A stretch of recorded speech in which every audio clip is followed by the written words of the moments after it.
दोस्तों नमस्कार, बहुत स्वागत आपका चौकस भारत में। मैं आपका दोस्त ब्रजेंद्र। जातीय सर्वे का जो आंकड़े आए हैं उस पर विपक्ष लगातार सरकार को घेरने की कोशिश कर रहे हैं। दरअसल अगर हम बात करें विपक्षियों की, तो कई ऐसे मसले हैं उस जनगणना के रिपोर्ट में जो लगातार सरकार को जवाब देना ही पड़ रहा है। कई बार तो ये स्थिति आ गई है कि एक मुद्दा जो है लेकर खासकर भारतीय जनता पार्टी वो अब कैंपेन कर रही है और पीबीएस जो एक कोड है, पीबीएस यानी पलायन, बेरोजगारी और शराब, इन तीनों मसलों को सामने ला रही है जनता के। चलिए इस बाबत हम आज बातचीत करेंगे और आपको उससे पहले हम आपको एक छोटा सा भारतीय जनता पार्टी के तरफ से जारी किया गया ये वीडियो हम आपको दिखाते हैं। हालांकि ये आभार मैं व्यक्त करूंगा भारतीय जनता पार्टी की कि मैं उनसे वीडियो ले रहा हूं और उनसे इसे थोड़े से क्लिप को चलाने की अनुमति चाहता हूं। उसके बाद हम आपको बातचीत कराएंगे, बातें सुनवाएंगे आदित्य पासवान जी से। चलिए हम सीधा अभी आपको एक वीडियो दिखाते हैं और उसके बाद हम बातचीत करेंगे। पटना से चलकर दिल्ली जाने वाली पूर्वा एक्सप्रेस प्लेटफॉर्म संख्या 3 से चलने तैयार। कैसा हालत बना दिया इस सरकार ने युवा सबका। नौकरी दे नहीं पाया तो हाथ में चिल्लम और दारू ही पकड़ा दी। अपने परिवार के सबसे पढ़ा लिखा लड़का है लेकिन जा रहा है अपन बूढ़ माई बाप को छोड़कर बोरिया बिस्तर बांधे दूसरे राज्य नौकरी खोजने। वो कुर्सी पाने के पहले क्या बोला था कि लाखों नौकरी देंगे। अब सरकार में बैठ गया है तो याददाश्त टूट गया का? अरे हट। आखिर कब तक रोजगार के नाम पर काटेंगे हमारा? इसलिए अब और नहीं, अब नौकरी पाने के लिए लाठी नहीं खाएंगे बीच बाजार। बदलेंगे सरकार, बदलेंगे बिहार।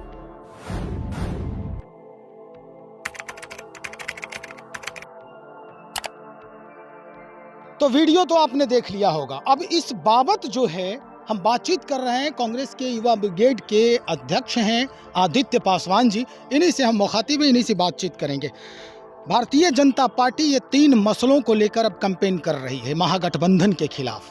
वो बार बार पलायन, बेरोजगारी और शराब के मसले पर ये जनता को बता रही है, जनता को आगाह कर रही है कि भाई देखो क्या कुछ हो रहा है। एक वीडियो भी जारी किया गया है।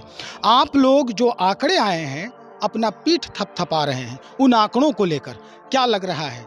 बीजेपी के इन कैंपेन के आधार पर क्या कहेंगे आप? देखिए, भारतीय जनता पार्टी का विशेष करके ये बड़ा हमने पिछले 9 वर्षों में, खासकर पिछले 9 वर्षों में देखा है कि जो उनके जब वो सत्ता में जहाँ नहीं रहते हैं तो विपक्षी पार्टियों को बदनाम करने के लिए वो दुष्प्रचार बहुत ज़ोर शोर से करते हैं। आज बिहार में पिछले 17 वर्षों से माननीय मुख्यमंत्री जी की अगुवाई में सरकार चल रही थी, जिसमें कि करीबन 15 वर्ष भारतीय जनता पार्टी उनके साथ थी। तो पलायन का मुद्दा जो था वो देखिए एक ऐसा मुद्दा है कि जो हमारे दिल से जुड़ा हुआ है। ये कि बिहार के जो युवा हैं, लड़के हैं, बच्चे हैं, उनसे जुड़ा हुआ मुद्दा है ये, और हमेशा हमारे दिल को छूता है। 15 वर्षों तक जब भारतीय जनता पार्टी की सरकार रही तो उन्हें इस चीज़ का ख्याल नहीं आया और आज वो बड़ी इतनी बेशर्मी से इस मुद्दे के तरफ बात कर रहे हैं लगातार। जबकि माननीय मुख्यमंत्री नीतीश कुमार जी ने विशेष राज्य का दर्जा मांगा ताकि राज्य में इंडस्ट्रियलाइजेशन हो, राज्य को इम्पेटस मिले आगे बढ़ने के लिए, लेकिन इस पे कभी भारतीय जनता पार्टी की तरफ से कहीं कोई पहल नहीं की गई। और जो सीमित संसाधन में माननीय मुख्यमंत्री नीतीश कुमार जी ने जो काम किया है वो एक काफ़ी आपको उत्साह देने वाला है। जो हमारे पास संसाधन नहीं थे लेकिन जो अपनी संसाधनों के मुताबिक बिहार को आगे लेके आए हैं, और आज एक अच्छे अग्रणी स्टेट तो नहीं बन पाए हैं हम अभी, क्योंकि अभी अपने चैलेंजेस हैं राज्य के, उसको पूरा करने के लिए हमें हेल्प चाहिए। तो वो उसकी हेल्प के लिए भी लगातार मांग की जा रही है, लेकिन वो केंद्र सरकार से बिल्कुल भी नहीं मिल रही है। तो ये मतलब ये बोलने का कोई औचित्य नहीं है कि पलायन का मुद्दा उठाइए। हाँ, डेफिनेटली पलायन का मुद्दा है और पलायन रुकना भी चाहिए, और पहले से कम हुआ है क्योंकि यहाँ पे रोजगार के जो अवसर हैं वो बढ़े हैं अलग अलग क्षेत्रों में, क्योंकि राज्य सरकार जो है इंडस्ट्रियलाइजेशन के लिए अब असिस्टेंस दे रही है युवाओं को, जो यहाँ उद्यमी हैं उनके लिए, छोटे छोटे उद्यमी उद्योग को लाने के लिए सॉफ्ट लोन्स दिया जा रहा है। तो अब बहुत नेचुरल है कि अगर सॉफ्ट लोन्स मिलेगा तो नेचुरली आपको जो पलायन है वो रुकेगा, यहाँ पे छोटे छोटे यूनिट्स आएंगे, तो स्वाभाविक है कि वो कम होगा, धीरे स्लो होगा वो। लेकिन हाँ, एक बड़े रूप में जो जिस तरह से पलायन होता रहा है वो डेफिनेटली नहीं रुका है और उसे रुकने की ज़रूरत है। और वो आगे आने वाले दिनों में मुझे पूर्ण विश्वास है कि जब केंद्र और राज्य में अपनी सरकारें होगी तो वो भी रुकेगा। जब सरकारें होंगी तब होंगी, लेकिन जो वर्तमान स्थिति है फिल वक्त जो सबसे कहा जाए कि ये ज्वलंत मुद्दा बन गया है कि भाई 36% यानी सबसे अधिक अगर हम आंकड़ा देखें उस सर्वे में तो पूरा का पूरा ये दिखा रहा है कि भाई अनुसूचित जाति जो है यानी पिछड़ा वर्ग की बात करें तो वो सबसे अधिक हैं। फिर भी सबसे ज़्यादा पलायन करने वाले उसी वर्ग के जो युवा हैं वो हैं। आप भी युवा हैं, आपके अनुसार क्या ये उचित है? क्या उन्हें अपने राज्य में रोजी और रोजगार का स्थान नहीं मिलना चाहिए? आर्थिक रूप से मजबूती का उन्हें अवसर नहीं मिलनी चाहिए थी? बिल्कुल मिलनी चाहिए थी। बिल्कुल, मैं आपकी बातों से बिल्कुल ही इस बात को काटूंगा नहीं। बिल्कुल, जो बिहार के युवा हैं, बिहार के जो बच्चे हैं, उन्हें अपने राज्य में काम करने का पूर्ण रूप से अधिकार है और वो मिलना भी चाहिए। लेकिन यहाँ पे दोहरापन किया गया। भारतीय जनता पार्टी साथ में थी भी और लगातार मुख्यमंत्री श्री नीतीश कुमार जी के द्वारा विशेष राज्य के दर्जा के लिए मांग उठाया गया, लेकिन वो अवसर नहीं प्राप्त हो पाया बिहार को। संसाधन कम थे, सीमित थे। उसी सीमित संसाधन में आगे बढ़ने का प्रयास किया गया। हमने इंडस्ट्रीज़ को उन्होंने यहाँ लाने का प्रयास किया, लेकिन अभी मतलब छोटे इंडस्ट्रीज़ की शुरुआत हुई है, बड़ी इंडस्ट्रीज़ अभी नहीं आई हैं, लेकिन जिसके प्रोसेस में बिहार सरकार लगी हुई है। नीतीश कुमार जी तो हमेशा कहते हैं, कई बार उन्होंने कहा है कि भाई इंडस्ट्रीज़ हम कैसे करें, हम समुद्री तट के निवासी थोड़े हैं, समुद्र तट पे हमारा ये राज्य नहीं है कि हम इंडस्ट्रीज़ बिठा दें और तुरंत भर में पूरा बिहार बदल नहीं। तो जाए। मैं वही कर रहा हूँ ना कि छोटे छोटे यूनिट्स अभी औद्योगिक जो यूनिट्स हैं वो आए हैं, खासकर उसमें एग्रो बेस्ड काफ़ी है, क्योंकि हम देखिए बिहार को एक तरह से वरदान मिला हुआ है कि हम सारे 3 तरफ से नदी से घिरे हुए हैं, तो यहाँ की जो धरती है वो बिल्कुल ही ना सोना देती है हमें। तो उसी से एग्रो बेस्ड इंडस्ट्री है, उसमें काफ़ी बढ़ावा मिल रहा है और बिहार सरकार उसमें काफ़ी जो किसान हैं उन्हें मदद दे रही है। और उस मदद से जो आज नए लड़के हैं, जैसे बहुत सारे चीज़ पहले जो सिर्फ बाहर के दूसरे स्टेट्स में होते थे, ड्रैगन फ्रूट्स हो गए, स्ट्रॉबेरी हो गए, आज बिहार में उसका उत्पादन हो रहा है। चाय की खेती है, बड़े रूप में आ चुकी है यहाँ पे, वो युवा उसकी तरफ जा रहे हैं। तो अब उस सेक्टर में धीरे धीरे ग्रोथ हो रहा है और नए यूनिट्स आ रहे हैं, तो धीरे धीरे जो है कि यहाँ के बच्चे जो हैं, भाई ऑब्वियसली यूनिट्स आएंगे तो दूसरी जगह और जो साथ वाले लोग रहेंगे या छोटे छोटे लोग जो पलायन करते हैं बाहर में, उन्हें रोजगार का अवसर यहाँ मिलेगा। तो वो हो रहा है, डेफिनेटली हो रहा है। अभी स्पीड कम है, लेकिन वो धीरे धीरे, देखिए कोई भी चीज़ स्टार्ट जब होता है तो उसको आगे बढ़ने में, ग्रो करने में थोड़ा समय लगता है। तो वही चीज़ है और हमें पूर्ण विश्वास है कि आने वाले समय में हम self reliant, self sufficient Bihar बिल्कुल हो जाएगा। आदित्य जी, सबसे जो अहम बात है वो ये है कि जितने भी जब लोकसभा या राज्य में जो विधानसभा है उसका चुनाव आता है तो जितने भी नेता हैं वो एक्टिवेट मोड में आ जाते हैं, एक्टिव हो जाते हैं और तरह तरह के जो जुमले हैं या वादे हैं वो जनता के बीच जाकर अपना वो निकालते हैं, बताते हैं कि भाई हम ये करेंगे वो करेंगे। रोजगार की भी बात अगर देखें तो पहले जो विपक्ष में थे उन्होंने भी कई ऐलान ऐसे किए थे जिस पर अब जो छात्र अभ्यर्थी हैं वो लाठियाँ तो उन पर चटकाई जाती है, लेकिन उस पर अमल बहुत कम मात्रा में किया गया है। अब जो हमेशा जातीय समीकरण को लेकर युवाओं को बरगलाते हैं लोग, उनके ऊपर भी बहुत बड़ा प्रभाव पड़ा है। यानी राज्य में जो युवा हैं उनकी मानसिकता बिल्कुल बदल गई है। अगर हम देखें तो कई इंटरव्यू हुए, कई हम पब्लिक जो है बाइट लिए हैं, उसमें युवाओं का ये कहना है कि हम सबको देख लिए हैं, अब खुद से डिसीजन लेंगे, अब हम किसी के भरोसे नहीं रहेंगे। देखिए, इसमें सबसे बड़ा एक चीज़ है कि जो पहले की सरकारें थीं जिन्होंने वादा किया कि हम रोज़गार देंगे और वो उसको पूरा नहीं किया। जैसे भारतीय जनता पार्टी और ख़ासकर प्रधानमंत्री नरेंद्र मोदी जी ने 2 करोड़ रोज़गार हर वर्ष देने का वादा किया था।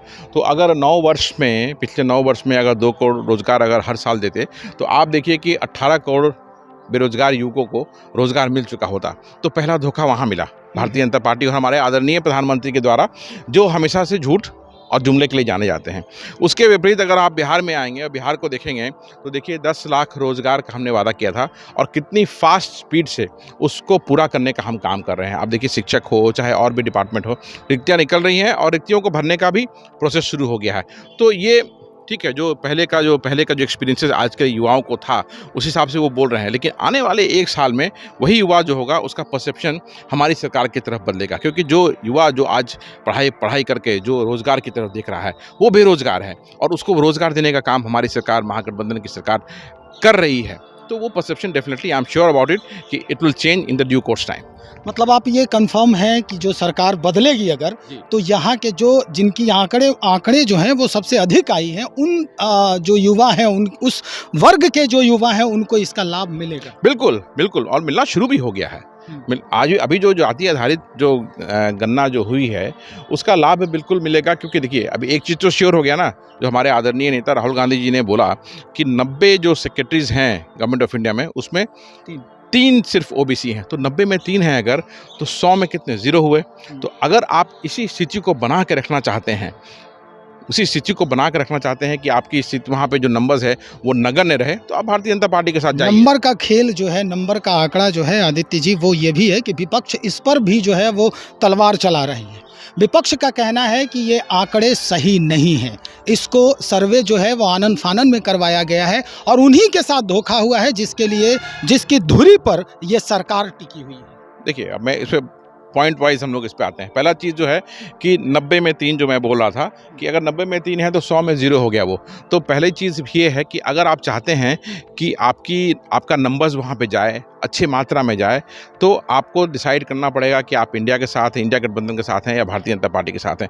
अगर आप उस स्थिति को बनाए रखना चाहते हैं तो आप भारतीय जनता पार्टी के साथ जाएं। आज बहुत लोग उनके साथ हैं भी, जो उनको सपोर्ट कर रहे हैं, उनके लिए बात कर रहे हैं। तो आज हमारा बिहार, खासकर जो हमारी जाति आधारित गणना जो यहाँ पे हुई, और जो केंद्र में सरकार जो है और राष्ट्रीय स्तर पे ये मालूम चला कि भाई नंबर्स हमारे कितने हैं, जो सेक्रेटरीज हैं जैसे, वो तो एक छोटा एग्जाम्पल है ये कि 90 में 3 हैं तो 100 में हम 0 हो गए। उस नंबर्स को अगर बढ़ाना है पूरे देश में, पूरे अगर राज्य में आपको अपने नंबर्स बढ़ाने हैं, तो आपको अपने अधिकार के लिए मेहनत करना पड़ेगा। सरकार ने आपको अपना नंबर्स बता दिया है। जो 15% जो लोग हैं वो 85% पे राज्य करते आ रहे हैं, और आज वो अपना उससे जो 85% को भी जो कैप्चर किए हुए हैं वो तैयार नहीं है उसमें अपना शेयर देने के लिए, कि उन्होंने कैप्चर किया हुआ था। तो जी आप मानते हैं कि ये आंकड़े जो हैं वो बिल्कुल सही हैं? मैं आ रहा हूँ उस पर, मैं आ रहा हूँ। तो अभी क्या है कि अब लड़कों को अपॉर्चुनिटीज़, अभी बहुत बड़ी अपॉर्चुनिटीज़ आएगी इस जैसे खासकर बिहार में जो आंकड़ा आया है अभी, उस हिसाब से अगर देखेंगे तो बहुत अपॉर्चुनिटीज़ आने वाली है। तो लड़कों को, जो हमारे जो पिछड़े बच्चे हैं, ईबीसी के बच्चे जो हैं, शेड्यूल कास्ट, शेड्यूल ट्राइब के बच्चे जो हैं, उन्हें बहुत मेहनत करना पड़ेगा, और उस जगह जो आएगा जगह उनको कंसोलिडेट करना है और जगह को वहाँ लेना है। सिर्फ आरक्षण का लाभ या नंबर्स जानने से आपको नहीं मिलेगा, आपको उसके लिए मेहनत भी करनी पड़ेगी। तो मेरा आपके माध्यम से पहले तो ये है कि पूरे बिहार के युवाओं को, बच्चों को ये संदेश है कि आप मेहनत कीजिए, आपका जगह, आपके नंबर्स वहाँ पे हैं, वो नंबर्स आपको मिल सकता है और आपको मेहनत करना पड़ेगा। दूसरा ये है कि ये जाति आधारित सर्वे गणना है, दिस इज़ नॉट जनगणना। तो अगर इसको किसी को भी इस पर डाउट है, चाहे खासकर जो भारतीय जनता पार्टी जो इतनी हाय तौबा मचा रही है, अगर भारतीय जनता पार्टी को इस पर डाउट है और वो कह रही है कि ये गलत है, तो आप जनगणना कराइए ना। किसने मना किया हुआ है? आप जनगणना करा के एक आदमी का आप एक्चुअल जो चीज़ है वो बताएं, कोई दिक्कत नहीं है। वही बात तो तेजस्वी यादव हमेशा कह रहे हैं कि भाई देश में गणवाएं, प्रधानमंत्री ये जनगणना करवाएं। तो अब क्या इस माध्यम से आपने एक तीर चलाया है जो सीधा आपके पाले में उसका जो प्रतिफल है सकारात्मक, वो गिरने वाला है? देखिए, हमने तीर नहीं चलाया है। हमने ये चीज़ इसलिए किया है कि जो पिछड़ों का हक था, जो शेड्यूल कास्ट, शेड्यूल ट्राइब का जो हक था, उन्हें मालूम होना चाहिए था कि उनके नंबर्स कितने हैं। आज एक मोरलेस एक रफ नंबर्स तो हमें मालूम चल रहा है कि 85% हम हैं। तो अगर हमें नंबर्स मालूम चल रहा है तो वो उस अधिकार की बात हम करेंगे, क्यों नहीं करेंगे? वो हमारा हक है। 15% में जो लोग थे वो 15% उनका हक है, उसमें रहे, कोई दिक्कत नहीं है। लेकिन वो 15% चाहेगा कि वो 85% पे भी वो काबिज हो जाए, तो ये अब नहीं होना है। ठीक है, तो अब इसकी लड़ाई है, और इसको अगर आप लड़ाई देखें या अपने हक की बात देखें, क्योंकि जब ये इतिहास गवाह है कि जब हक की बात की जाती है तो उसे जो शोषण करने वाले लोग हैं वो कहते हैं कि ये विद्रोह है। तो आप इसको विद्रोह का नाम दें या हक की लड़ाई बोलें, जो बोलें, अब ये शुरू हो चुकी है और हम अपना हक लेके रहेंगे। चलिए, बहुत शुक्रिया जानकारी देने के लिए, बहुत शुक्रिया आपका। आदित्य पासवान जी हमारे साथ कांग्रेस युवा ब्रिगेड के अध्यक्ष हैं, प्रदेश अध्यक्ष हैं, और इन्होंने जिस तरह से सारे सवालों का जवाब दिया है, सारे सवालों का जो जवाब दिया है वो काबिले गौर हो सकता है। सबसे पहले हम ये जानने का प्रयास किया था इनसे कि भाई जो पलायन है भारतीय जनता पार्टी इस पलायन पर बहुत ज़्यादा हाय तौबा कर रही है। एक वीडियो भी जारी हुआ और उसके बाद जिस तरह का माहौल बना है वो अब किस रूप में वर्तमान सरकार के द्वारा देखा जा रहा है। चलिए देखते हैं क्या कुछ रंग लाती है ये पूरी जो विरासत है, वो पूरी जो विसात बिछाई गई है अपने राज्य में। अब हम इंतज़ार करेंगे, इलेक्शन बहुत जल्द होने वाला है अपने राज्य में भी और लोकसभा का भी, तो निश्चित तौर पे कुछ न कुछ आयाम तो बदलेगा ही। बने रहे हमारे साथ, हम और भी खबरों को लेकर आ रहे हैं। बहुत शुक्रिया आपका।